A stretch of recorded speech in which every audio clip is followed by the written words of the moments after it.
നമ്മളെല്ലാം മരിച്ചു പോകും, ഒരു സംശയമില്ലല്ലോ, സംശയമില്ല. ഒരു ഉറപ്പായ കാര്യം എന്താണ്? മരണമാണ്. മരിച്ചു പോകും. മരണത്തോടുകൂടി മണ്ണാങ്കട്ടയായി പോവുകയല്ല. മരിച്ചതിന് ശേഷം നമുക്കൊരു ജീവിതം വരാനുണ്ട്, ഇല്ലേ? മഹ്ശർ. ആ മഹ്ശറയിൽ എല്ലാരെയും കൊണ്ടുപോയിട്ട് അള്ളാഹു വിചാരണ ചെയ്യും.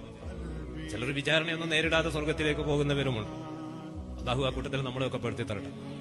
മഹ്ശറയിൽ വെച്ച് വിചാരണയൊക്കെ നടന്നു. നന്മ തിന്മകളൊക്കെ തുലനം ചെയ്തു. മീസാന ത്രാസിലിട്ട് നന്മ തിന്മകളൊക്കെ തൂക്കി. അങ്ങനെ രണ്ട് വിഭാഗമായിട്ട് തിരിയാണ്. ഫരീഖും ഫിൽ ജന്ന വ ഫരീഖും ഫിസ് സഈർ. ഒരു വിഭാഗം സ്വർഗത്തിലേക്ക്, ഒരു വിഭാഗം നരകത്തിലേക്ക്. അല്ലാഹു ആ സ്വർഗ അവകാശികളായ ആ ഫരീഖിൽ നമ്മളെയൊക്കെ പെടുത്തി തരട്ടെ.